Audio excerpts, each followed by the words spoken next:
Hi hello ನಮಸ್ತೆ friends, welcome back to my YouTube channel. Roopa ಎಲ್ಲ multimedia YouTube ಚಾನಲ್ಗೆ ನಿಮ್ಮೆಲ್ಲರಿಗೂ ಸ್ವಾಗತ. ನಾನು ನಿಮ್ಮೆಲ್ಲರ ಪ್ರೀತಿಯ ರೂಪಾ. ನಾನಿವತ್ತು ಒಂದು ರೆಸಿಪಿಯೊಂದಿಗೆ ಬಂದಿದ್ದೀನಿ. ನಿಮ್ಮ ಜೊತೆ ಒಂದು ರೆಸಿಪಿಯನ್ನು ಹಂಚ್ಕೊತಿದ್ದೀನಿ. ಏನಂದರೆ ಅದು ತಿಂಡಿ ಅಲ್ಲ, ಸಾಂಬಾರಲ್ಲ, ಹಪ್ಪಳ. ಮನೆಯಲ್ಲಿ ಇವಾಗ ಬೇಸಿಗೆ ಇದೆಯಲ್ಲ, ಸಾಮಾನ್ಯವಾಗಿ ನಾವು ಹಪ್ಪಳಗಳನ್ನ ಇಂತಹ ಸಂದರ್ಭಗಳಲ್ಲೇ ಮಾಡೋದು, ಅಂದರೆ ಬೇಸಿಗೆ ಟೈಮಲ್ಲೇ ಮಾಡೋದು. ಯಾಕೆ ಬೇಸಿಗೆ ಟೈಮಲ್ಲಿ ಮಾಡ್ತೀವಿ ಅಂದರೆ ಬೇಸಿಗೆಯಲ್ಲಿ ತುಂಬ ಬಿಸಿಲಿರುತ್ತೆ. ಸೊ ಹಾಗಾಗಿ ನಾವು ಮಾಡಿ ಹಪ್ಪಳವನ್ನು ಚೆನ್ನಾಗಿ ಒಣಗಿಸ್ಕೋಬಹುದು ಬಿಸಿಲಲ್ಲಿ ಅಂತ ಬೇಸಿಗೆ ಟೈಮಲ್ಲಿ ಎಲ್ಲರೂ ಸಾಮಾನ್ಯವಾಗಿ ನನಗೆ ಗೊತ್ತಿರೋಂಗೆ ಬೇಸಿಗೆ ಟೈಮಲ್ಲಿ ಹಪ್ಪಳವನ್ನು ನಾವು ಮಾಡೋದು. ಸೊ ಹಾಗಾಗಿ ನಾವು ಹಪ್ಪಳದ ರೆಸಿಪಿ, ಅಕ್ಕಿ ಹಪ್ಪಳನ ಹೇಗೆ, ಅದರಲ್ಲೂ ತುಂಬ ವೆರೈಟೀಸ್ ಇದೆ. ಉದ್ದಿನ ಹಪ್ಪಳ ಇದೆ, ಮತ್ತು ಕಾಳು ಹಪ್ಪಳ ಇದೆ, ಹುಳಿ ಕಾಳು ಹಪ್ಪಳ, ಮತ್ತು ಅಕ್ಕಿ ಹಪ್ಪಳ ಇದೆ. ಹೀಗೆ ವೆರೈಟಿ ಹಪ್ಪಳಗಳಿದೆ. ನಾವು ನಮ್ಮ ಮನೆಯಲ್ಲಿ ಅಕ್ಕಿ ಹಪ್ಪಳವನ್ನು ಈ ಬೇಸಿಗೆ ಸಂದರ್ಭಗಳಲ್ಲಿ ಮಾಡ್ತೀವಿ. ಸೊ ನಾನು ಅಕ್ಕಿ ಹಪ್ಪಳವನ್ನು ಹೇಗೆ ಮಾಡೋದು ಅಂತ ನಿಮಗೆಲ್ಲರಿಗೂ ಇವತ್ತು ತಿಳಿಸ್ಕೊಡ್ತಾ ಇದ್ದೀನಿ. ಓಕೆ, ಅದಕ್ಕಿಂತ ಮುಂಚೆ ಆ್ಯಸ್ ಯೂಶುವಲ್ ಯಾರ್ಯಾರೆಲ್ಲ ಹೊಸ್ದಾಗಿ ನನ್ನ ಚಾನಲನ್ನು ನೋಡ್ತಾ ಇದ್ದೀರಾ, ಪ್ಲೀಸ್ ಸಬ್ಸ್ಕ್ರೈಬ್ ಮಾಡ್ಕೊಳ್ಳಿ. ನನ್ನ ವೀಡಿಯೋಸ್ ನಿಮಗೆ ಇಷ್ಟ ಆಗ್ತಿದ್ರೆ ಒಂದು ಲೈಕ್ ಮಾಡಿ, ಶೇರ್ ಮಾಡಿ, ಕಮೆಂಟ್ ಕೂಡ ಮಾಡೋದ್ರ ಜೊತೆ ನನಗೆ ಸಪೋರ್ಟ್ ಮಾಡಿ. ಹಾಗೆ ಇನ್ನೊಂದು ವಿಷಯ ಏನಪ್ಪ ಅಂದರೆ, ಯಾರ್ಯಾರೆಲ್ಲ ಹೊಸ್ದಾಗಿ ನನ್ನ ವೀಡಿಯೋಸ್ನ ನೋಡ್ತಾ ಇದ್ದೀರೋ ಅವರು ನನ್ನ ಚಾನಲನ್ನು ಸಬ್ಸ್ಕ್ರೈಬ್ ಮಾಡಿಕೊಂಡು ಕಮೆಂಟ್ ಮಾಡಿ. ಖಂಡಿತ ನಾನು ನಿಮ್ಮ ಕಮೆಂಟ್ಸ್ಗೆ ರಿಪ್ಲೈ ಮಾಡ್ತೀನಿ. ಹಾಗೆ ನಾನು ಕೂಡ ನಿಮ್ಮ ಚಾನಲನ್ನು ಸಬ್ಸ್ಕ್ರೈಬ್ ಮಾಡ್ಕೊತೀನಿ. ಇದರಿಂದ ನನ್ನ ಚಾನಲ್ಲು ಗ್ರೋ ಆಗುತ್ತೆ, ನಿಮ್ಮ ಚಾನಲ್ಲು ಗ್ರೋ ಆಗುತ್ತೆ. ಇದು ಹೇಗೆ ಅಂದರೆ ಗ್ರೋಯಿಂಗ್ ಟುಗೆದರ್ ಅಂತಾರಲ್ಲ, ಹಾಗೆ ನಾವು ಬೆಳೆಯೋಣ, ನನ್ನ ಜೊತೆ ಇರೋರನ್ನು ಬೆಳೆಸೋಣ. ಓಕೆ, ಈ ಅಕ್ಕಿ ಹಪ್ಪಳವನ್ನು ಮಾಡೋದಕ್ಕೆ ಏನೇನು ಬೇಕು ಅಂತ ಫಸ್ಟು ನೋಡೋಣ ಫ್ರೆಂಡ್ಸ್. ಅದಕ್ಕಿಂತ ಮುಂಚೆ ಒಂದು ವಿಚಾರ ಹೇಳ್ತೀನಿ. ಏನಂದರೆ, ನಾವು ಮನೆಯಲ್ಲಿ ಸೇರು ಲೆಕ್ಕದಲ್ಲಿ ಮಾಡೋದು ಹಪ್ಪಳ. ಹಾಗಾಗಿ ನಾವು ಫಸ್ಟ್ ಏನು ಮಾಡಿದ್ದೀವಿ ಅಂತಂದರೆ, ಒಂದು 8 ಸೇರು ಅಕ್ಕಿಯನ್ನು ಚೆನ್ನಾಗಿ ನೀರಲ್ಲಿ ತೊಳೆದ್ಬಿಟ್ಟು ಒಂದಿನ ಪೂರ್ತಿ ಚೆನ್ನಾಗಿ ಒಣಗಿಸಿ ಅದನ್ನು ಮಿಲ್ ಮಾಡಿಸ್ಕೊಂಬಂದು ಇಟ್ಕೊಂಡಿದ್ದೀವಿ ಮನೆಯಲ್ಲಿ. ಸೊ ನೀವು ಕೂಡ ಹಾಗೆ ಮಾಡಿ. ಒಂದು 8 ಸೇರು ತೊಗೊಂಡಿದ್ದೀವಿ ನಾವು. 8 ಸೇರು ಅಕ್ಕಿಯನ್ನು ಒಂದಿನ ಏನು ಮಾಡಬೇಕು ಅಂದರೆ ನೀರಲ್ಲಿ ಚೆನ್ನಾಗಿ ತೊಳೆದು ಬಿಸಿಲಲ್ಲಿ ಚೆನ್ನಾಗಿ ಒಣಗಿಸ್ಬಿಟ್ಟು ಮಿಲ್ಗೆ ಹಾಕಿಸ್ಕೊಂಬಂದು ಇಟ್ಕೊಂಡಿರಬೇಕಾಗುತ್ತೆ. ನೋಡಿ, ಇದು ಮಿಲ್ಗೆ ಹಾಕ್ಸಿರೋಂತಹ ಹಿಟ್ಟು, ಒಂದು 8 ಸೇರು ಅಕ್ಕಿ ಹಿಟ್ಟಿದೆ. ಇದರ ಜೊತೆ 8 ಸೇರು ಅಕ್ಕಿ ಹಿಟ್ಟಿಗೆ ನಮಗೆ 1 kg ಮೈದಾ ಹಿಟ್ಟು ಬೇಕಾಗುತ್ತೆ. ನೋಡಿ, ನಾನು 1 kg ಮೈದಾ ಹಿಟ್ಟನ್ನು ತೊಗೊಂಡಿದ್ದೀನಿ. ಹಾಗೆ 1/4 kg ಜೀರಿಗೆ ಬೇಕಾಗುತ್ತೆ. ಸಾಕು, 8 ಸೇರಿಗೆ 1/4 kg ಸಾಕಾಗುತ್ತೆ. ಸ್ವಲ್ಪ ಜಾಸ್ತಿ ಆದರೆ ಸ್ವಲ್ಪ ಕಹಿ ಬರ್ಬೋದು. ಸೊ 1/4 kg ಸಾಕು. ಅದರ ಜೊತೆ ಒಂದು 100 ಗ್ರಾಮಷ್ಟು ಗಸಗಸೆ ಬೇಕು. ನಾನು 50 ಗ್ರಾಮ್ದು 2 ಪಾಕೆಟ್ ತೊಗೊಂಡಿದ್ದೀನಿ. 100 ಗ್ರಾಮು ಗಸಗಸೆ ಬೇಕು. ಅದರ ಜೊತೆ ಸ್ವಲ್ಪ ಸೋಡಾ ಬೇಕಾಗುತ್ತೆ. ಸೋಡಾ ಸ್ವಲ್ಪ ಅಂದರೆ ಒಂದು 3 ಸ್ಪೂನ್ ಆಗೋವಷ್ಟು ಸೋಡಾ ಬೇಕು.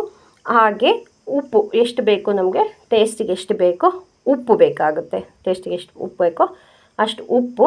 ಹಾಗೆ ಇದರ ಜೊತೆ ಅಂದರೆ 8 ಸೇರು ಅಕ್ಕಿ ಹಿಟ್ಟಿಗೆ 3 kg ಈರುಳ್ಳಿ ಬೇಕು ನಮಗೆ. ನಾವು ಈರುಳ್ಳಿ ಎಲ್ಲ ಹಾಕ್ತೀವಿ, ಕೆಲವ್ರು ಹಾಕೋಲ್ಲ, ಕೆಲವ್ರು ಹಾಕ್ತಾರೆ. ಸೊ ನಾವು ಹಾಕ್ತಾಯಿದ್ದೀವಿ. 8 ಸೇರು ಅಕ್ಕಿ ಹಿಟ್ಟಿಗೆ 3 kg ಈರುಳ್ಳಿ ತೊಗೊಳ್ಳಿ. ಹಾಗೆ ಒಂದು ಅರ್ಧ kg ಹಸಿಮೆಣಸಿನ್ಕಾಯಿ ಬೇಕಾಗುತ್ತೆ. ನೋಡಿ, ಅರ್ಧ kg ನಾನು ತೊಗೊಂಡಿದ್ದೀನಿ. ಹಾಗೆ ಒಂದು ಇಡೀ ಕರಿಬೇವಿನ ಸೊಪ್ಪು ಬೇಕಾಗುತ್ತೆ. ಸೊ ನಾನೊಂದು ಇಡೀ ತೊಗೊಂಡಿದ್ದೀನಿ. ಸ್ವಲ್ಪ ಜಾಸ್ತಿ ಹಾಕಿದ್ರೂ ಚೆನ್ನಾಗಿರುತ್ತೆ, ಏನು ಪರವಾಗಿಲ್ಲ. ಇಷ್ಟು ಪದಾರ್ಥಗಳು ನಮಗೆ ಅಕ್ಕಿ ಹಪ್ಪಳವನ್ನು ಮಾಡೋದಕ್ಕೆ ಬೇಕಾಗುತ್ತೆ. ಓಕೆ, ಬನ್ನಿ ಫ್ರೆಂಡ್ಸ್, ಹೇಗೆ ಮಾಡೋದು ಈ ಅಕ್ಕಿ ಹಪ್ಪಳವನ್ನು ಅಂತ ನಾವೀಗ ನೋಡೋಣ. ಫಸ್ಟು ಒಂದು ಒಲೆಯ ಮೇಲೆ ಒಂದು ಪಾತ್ರೆಯನ್ನು ಇಡ್ತಾ ಇದ್ದೀವಿ. ಸೊ ಆ ಪಾತ್ರೆಗೆ ಎಷ್ಟು ಬೇಕೋ ಅಷ್ಟು ನೀರನ್ನು ಹಾಕೋಣ. ಇವಾಗ ಒಂದು 8 ಸೇರು ಅಂತ ಅಂದರೆ ಒಂದು ಎರಡು ಬೀನಿಗೆ ನೀರನ್ನು ಹಾಕಬೇಕಾಗುತ್ತೆ. ನಾವು ಸ್ವಲ್ಪ ಮಾಡ್ತಾಯಿದ್ದೀವಿ. ಸೊ ನಾವು ಸ್ವಲ್ಪನೇ ಮಾಡ್ಕೊಂಬಿಡಿ. ಯಾಕಂದರೆ ಒಂದೇ ಸರಿ 8 ಸೇರೋದು ಮಾಡಿ ತಿರುವಿ ಅದನ್ನೆಲ್ಲ ಮಾಡಿ ಒಣಗೋಕ್ಕೆ ನಿಮಗೆ ಸಮಸ್ಯೆ ಆಗ್ಬೋದು. ಅದಕ್ಕೆ ನಾವು ಕೂಡ ಹಾಗೆ ಮಾಡೋದು, ಸ್ವಲ್ಪನೇ ಮಾಡ್ಕೊತೀವಿ. 1-2 kg ಮಾಡ್ಕೊತೀವಿ.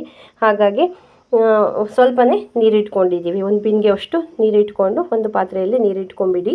ಆ ನೀರೊಳಗಡೆ ಉಪ್ಪು ಮತ್ತು ಕರಿಬೇವಿನ ಸೊಪ್ಪನ್ನು ಹಾಕಿಬಿಡಿ. ಓಕೆ, ಇವಾಗ ನೀರು ಕಾಯ್ತಾ ಇದೆ. ಅದು ಕುದಿಯೋಕೆ ಬರೋದಕ್ಕಿಂತ ಮುಂಚೆ ಇನ್ನೊಂದು ಪ್ರಿಪ್ರೇಷನ್ ಮಾಡ್ಕೊಂಬಿಡೋಣ. ಅಕ್ಕಿ ಹಿಟ್ಟು ಇದೆಯಲ್ಲ, ಅಕ್ಕಿ ಹಿಟ್ಟನ್ನು ಫಸ್ಟು ಜರಡಿಗೆ ಹಾಕ್ಕೊಂಬಿಡೋಣ ನೀಟಾಗಿ, ನೈಸೋಗೆ ಬರೋಂಗೆ. ಮೇಲ್ಗಡೆ ಸ್ವಲ್ಪ ಏನಾದರೂ ಇನ್ನೂ ಸ್ವಲ್ಪ ನುಣ್ಣಗಾಗದೇ ಇರೋ ಅಕ್ಕಿ ಈ ಥರದ್ದಿದ್ದರೆ ಅದೆಲ್ಲ ಮಿಕ್ಕುತ್ತೆ. ಹಾಗಾಗಿ ಚೆನ್ನಾಗಿ ಜರಡಿ ಹಿಡ್ಕೊತಾ ಇದ್ದೀವಿ. ಜರಡಿ ಹಿಡ್ಕೊಂಡಿದ್ದಾದಮೇಲೆ ಏನು ಮಾಡೋಣ ಅಂದರೆ, ಅದರೊಳಗಡೆ ನಾವು ಬೇರೆ ಬೇರೆ ಪದಾರ್ಥಗಳಿನ್ನೂ ಇದೆಯಲ್ಲ ಜೀರಿಗೆ ಅದೆಲ್ಲ ಅದನ್ನು ಆ್ಯಡ್ ಮಾಡ್ಕೋಬೇಕಾಗುತ್ತೆ. ಇವಾಗ ಏನು ಮಾಡೋಣ ಅಂದರೆ ಫಸ್ಟು ನಾವು ಅದರೊಳಗಡೆ ಜೀರಿಗೆಯನ್ನು ಹಾಕೊಂಬಿಡೋಣ. ಎಲ್ಲ ಹಿಟ್ಟೊಳಗಡೆನೂ ಮಿಕ್ಸ್ ಮಾಡ್ಕೊಂಬಿಡಿ ಫಸ್ಟು. ಆಮೇಲೆ ಎಷ್ಟು ಬೇಕೋ ಅಷ್ಟು ಮುದ್ದೆ ಮಾಡಿಕೊಂಡು ಹಪ್ಳನ ನೀವು ಒತ್ಕೋಬಹುದು.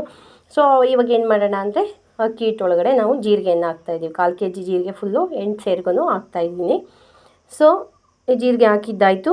ಅದಾದಮೇಲೆ ಗಸಗಸೆ ತಗೊಂಡಿದ್ವಲ್ಲ 100 ಗ್ರಾಮು, ಆ ಗಸಗಸೆಯನ್ನು ಕೂಡ ಹಾಕಿ, ಹಾಗೆ ಕೊನೆಯಲ್ಲಿ ಸೋಡಾ ಹಾಕಿ. ಸೋಡಾ ನೋಡ್ಬಿಟ್ಟೆ ಹಾಕಿ, ಯಾಕಂದರೆ ಹಪ್ಳ ಚೆನ್ನಾಗಿ ಉಬ್ಬುತ್ತೆ. ಬಟ್ ಅದು ಸೋಡಾ ಜಾಸ್ತಿ ತಿನ್ನೋದ್ರಿಂದ ಆರೋಗ್ಯಕ್ಕೆ ಒಳ್ಳೆಯದಲ್ಲ, ಗ್ಯಾಸ್ಟ್ರಿಕ್ ಈ ಥರ ಸಮಸ್ಯೆಗಳಾಗುತ್ತೆ. ಸೋಡಾನೇ ನೀವು ಸ್ವಲ್ಪ ನೋಡಿನೇ ಹಾಕ್ಕೊಳ್ಳಿ. ಸೋಡಾವನ್ನು ಹಾಕಿ ಇಷ್ಟು ಐಟಮ್ಸ್ ಹಾಕಿ, ಜೀರಿಗೆ ಮತ್ತು ಗಸಗಸೆ ಮತ್ತು ಸೋಡಾವನ್ನು ಹಾಕಿ ಚೆನ್ನಾಗಿ ಕೈಯಲ್ಲಿ ಎಲ್ಲ ಹಿಟ್ಟಿಗೆಲ್ಲ ಆಗೋ ಥರ ಚೆನ್ನಾಗಿ ಮಿಕ್ಸ್ ಮಾಡ್ಕೊಂಬಿಡಿ. ನೋಡಿ ಹೀಗೆ ನೀಟಾಗಿ ಮಿಕ್ಸ್ ಮಾಡ್ಕೋಬೇಕಾಗುತ್ತೆ. ಓಕೆ, ಇವಾಗ ಮಿಕ್ಸ್ ಮಾಡ್ಕೊಂಡಿದ್ದಾಯಿತು. ಇದ್ರ ಜೊತೆ ಮೈದಾ ಹಿಟ್ಟನ್ನು ಹಾಕ್ಬಿಟ್ಟು ಮಿಕ್ಸ್ ಮಾಡ್ಕೊಂಬಿಡಿ. ಹಾಗೆ ನಾವು ತೊಗೊಂಡಿದ್ದೀವಲ್ಲ ಈರುಳ್ಳಿ, ಹಸಿಮೆಣಸಿನ್ಕಾಯಿ, ಅದನ್ನು ಪೇಸ್ಟ್ ಮಾಡ್ಕೊಂಬಿಡೋಣ. ಒಂದು ಮಿಕ್ಸಿ ಜಾರಲ್ಲಿ ಹಾಕ್ಕೊಂಡು ಪೇಸ್ಟ್ ಮಾಡ್ಕೊಂಡಿದ್ದೀನಿ ನೋಡಿ ನಾನು, ಇದು ಈರುಳ್ಳಿ ಮತ್ತು ಹಸಿಮೆಣಸಿನ್ಕಾಯಿನ. ನೋಡಿ ಇವಾಗ ನೀರು ಕಾದಿದೆ. ಇದ್ರೊಳಗಡೆ ಇವಾಗ ಹಾಕಿ ಕರಿಬೇವಿನ ಸೊಪ್ಪು, ಫಸ್ಟೇ ಹಾಕೋದು ಬೇಡ. ಸೊ ನೀರು ಇಟ್ಬಿಟ್ಟು ಉಪ್ಪು ಹಾಕಿರಿ. ಇವಾಗ ನೀವು ಕರಿಬೇವಿನ ಸೊಪ್ಪನ್ನು ಹಾಕಿ, ನೀರು ಕುದಿಯೋಕ್ಕೆ ಬಂದಾಗ ಕರಿಬೇವಿನ ಸೊಪ್ಪನ್ನು ಹಾಕಿ.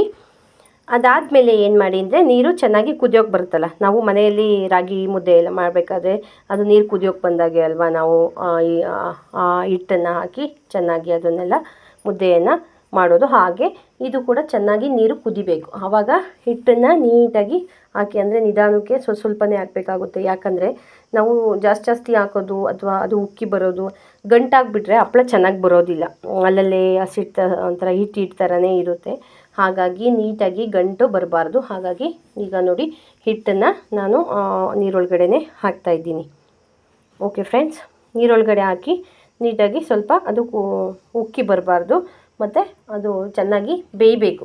ಹಿಟ್ಟು ನಾವು ರಾಗಿ ಹಿಟ್ಟು ಮುದ್ದೆ ಮಾಡಬೇಕಾದ್ರೆ ಬೇಯುತ್ತಲ್ಲ, ಬೆಂದ್ರೇ ಚೆನ್ನಾಗಿ ಬರೋದು ಮುದ್ದೆ ಮಾಡ್ಕೊಳ್ಳೋಕ್ಕೆ. ಇಲ್ಲಾಂದರೆ ಬರೋದಿಲ್ಲ, ಅಂಟಂಟು ಕೈಗೆಲ್ಲ ಮೆತ್ಕೊತಾ ಇರುತ್ತೆ, ಅದು ಕೆಟ್ಟೋಗಿಬಿಡುತ್ತೆ. ಹಾಗಾಗಿ ನೀಟಾಗಿ ಅದು ಚೆನ್ನಾಗಿ ಕುದೀಲಿ ಫ್ರೆಂಡ್ಸ್.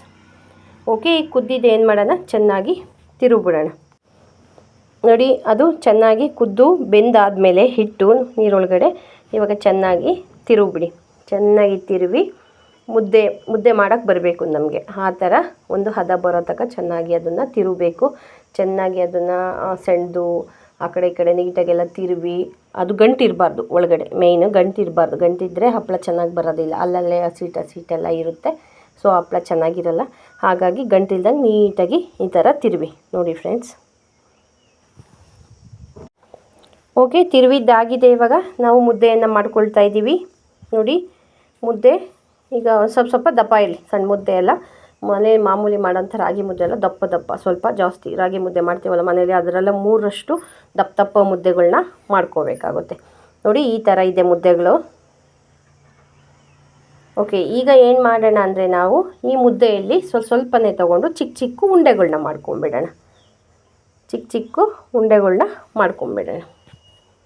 ಓಕೆ, ಮಾಡ್ಕೊಂಡಿದ್ದಾಯಿತು. ಈಗ ಏನು ಮಾಡೋಣ ಅಂತಂದರೆ ಹಪ್ಳದ ಮಿಷಿನ್ ಇರುತ್ತಲ್ಲ, ಹಪ್ಳದ ಪ್ರೆಸ್, ಹಪ್ಪಳ ಮಾಡುವಂತಹ ಪ್ರೆಸ್ಸಲ್ಲಿ ಫಸ್ಟು ಎಣ್ಣೆ ಒಂದು ಕವರ್ ತೊಗೋಬೇಕು, ಕವರ್ಗಳನ್ನ ತಗೊಂಡು ಅದರಲ್ಲಿ ನೀಟಾಗಿ ಎಣ್ಣೆಯನ್ನು ಹಾಕಿ, ಆ ಎರಡೂ ಕವರಲ್ಲಿ ಎರಡೂ ಕಡೆ ಎಣ್ಣೆಯನ್ನು ಹಾಕಿ ಈ ಥರ ಇಟ್ಬಿಟ್ಟು ಏನು ಮಾಡಬೇಕಾಗುತ್ತೆ ಅಂದರೆ ನಾವು ಹಪ್ಪಳವನ್ನು ಒತ್ತಬೇಕಾಗುತ್ತೆ, ಅಂದರೆ ಪ್ರೆಸ್ ಮಾಡಬೇಕು ಹಪ್ಪಳವನ್ನು.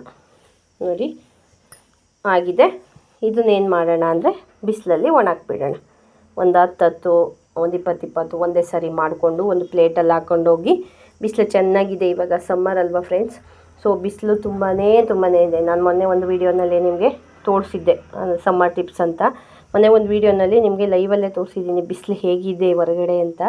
ಸೊ ಅಂಥ ಬಿಸಿಲಲ್ಲಿ ನಿಮಗೆ ಸಂಜೆ ಅಷ್ಟರಲ್ಲಿ ಹಪ್ಪಳ ಎಣ್ಣೆಗೆ ಹಾಕೊಂಡು ತಿಂದ್ಬಿಡ್ಬೋದು, ಆ ಥರ ಒಣಗಿರುತ್ತೆ. ನೋಡಿ ಈಗ ಹಪ್ಪಳಗಳು ರೆಡಿಯಾಗಿದೆ ಫ್ರೆಂಡ್ಸ್.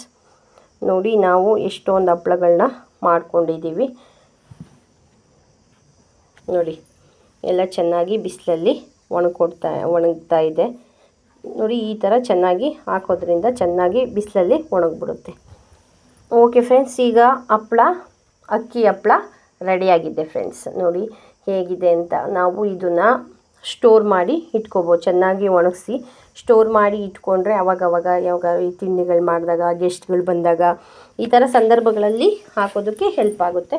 ಸೊ ಹಾಗಾಗಿ ನಾವು ಈ ಸಮ್ಮರಲ್ಲಿ ಮಾಡಿದ್ರೆ ಇನ್ನು ನೆಕ್ಸ್ಟ್ ಸಮ್ಮರ್ವರೆಗೂ ಅದನ್ನು ಸ್ಟೋರ್ ಮಾಡಿ ಇಟ್ಕೊಂಡಿರ್ತೀವಿ. ಹಾಗಾಗಿನೇ ಸ್ವಲ್ಪ ಜಾಸ್ತಿನೇ ಮಾಡಿರ್ತೀವಿ. ಸೊ ನೀವು ಕೂಡ ಹೀಗೆ ಮಾಡೋದ್ರಿಂದ ನಿಮಗೆ ಅವಾಗವಾಗ ಹೆಲ್ಪ್ ಆಗುತ್ತೆ. ಅಂಗಡಿಯಲ್ಲೇ ತರಬೇಕು, ಎಮರ್ಜೆನ್ಸಿಗೆ ಈಗ ಸೈಡ್ಸ್ ಏನೋ ಬೇಕಾಗಿರುತ್ತೆ, ಊಟದ ಜೊತೆ ಬೇಕಾಗಿರುತ್ತೆ. ಇಂತಹ ಸಂದರ್ಭಗಳಲ್ಲಿ ನೀವು ಆರಾಮಾಗಿ ಎಣ್ಣೆಗೆ ಹಾಕ್ಕೊಂಡು ತಿನ್ಬೋದು. ಆಮೇಲೆ ಕೆಂಡ ಇರುತ್ತಲ್ಲ ಫ್ರೆಂಡ್ಸ್, ಕೆಂಡದಲ್ಲೂ ಸಹ ಸುಟ್ಕೊಂಡು ತಿನ್ಬೋದು. ನಾವು ನಮ್ಮ ಮನೇಲಿ ಕೆಂಡದಲ್ಲಿ ಕೂಡ ಇದನ್ನು ಸುಟ್ಕೊಂಡು ತಿಂತೀವಿ. ಹಾಗೆ ಕೆಲವೊಂದು ಸರಿ ಎಣ್ಣೆಯಲ್ಲೂ ಹಾಕ್ಕೊಂಡು ತಿಂತೀವಿ. ಸೊ ಈ ಥರ ಮಾಡೋದ್ರಿಂದ ನಿಮಗೆ ಸ್ಟೋರ್ ಮಾಡಿ ಇಟ್ಕೊಳ್ಳೋದ್ರಿಂದ 1 ವರ್ಷದವರೆಗೂ ಸಹ ಅವು ಚೆನ್ನಾಗೇ ಇರ್ತವೆ. ನೀಟಾಗಿ ಸ್ಟೋರ್ ಮಾಡಿ ಇಟ್ಕೊಂಡ್ರೆ ನಿಮಗೆ ತುಂಬಾ ಹೆಲ್ಪ್ಫುಲ್ ಆಗಿರುತ್ತೆ. ಹಾಗಾಗಿ ಬಿಸಿಲಲ್ಲಿ ನಾವು ಯಾಕೆ ಮಾಡ್ತೀವಿ, ಸಮ್ಮರಲ್ಲಿ ತುಂಬ ಬಿಸಿಲಿರೋದ್ರಿಂದ ಚೆನ್ನಾಗಿ ಒಣಗಿಸಿ ಇಟ್ಕೊತೀವಿ. ಸೊ ನೋಡಿ ಫ್ರೆಂಡ್ಸ್, ಹೇಗಿದೆ ಈ ಅಕ್ಕಿ ಹಪ್ಪಳದ ವಿಡಿಯೋ ಹೇಗಿದೆ ಅಂತ ನನಗೆ ಕಮೆಂಟ್ ಬಾಕ್ಸಲ್ಲಿ ತಿಳಿಸಿ. ಹಾಗೆ ನಿಮಗೆ ಈ ವಿಡಿಯೋ ಇಷ್ಟ ಆಗಿದ್ದರೆ ದಯವಿಟ್ಟು ಒಂದು ಲೈಕ್ ಮಾಡಿ ನನಗೆ ಸಪೋರ್ಟ್ ಮಾಡಿ ಅಂತ ಹೇಳ್ತಾ ಇವತ್ತಿನ ವಿಡಿಯೋವನ್ನು ನಾನು ಮುಗಿಸ್ತಾ ಇದ್ದೀನಿ. ಮತ್ತೊಂದು ವಿಡಿಯೋದೊಂದಿಗೆ ನಾನು ಮತ್ತೊಮ್ಮೆ ನಿಮ್ಮನ್ನೆಲ್ಲ ಭೇಟಿಯಾಗ್ತೀನಿ. ಅಲ್ಲಿವರೆಗೂ ಆರೋಗ್ಯವಾಗಿರಿ, ನಗ್ನಗ್ತಾ ಇರಿ. ನಮಸ್ಕಾರ, ಬಾಯ್. Thank you friends.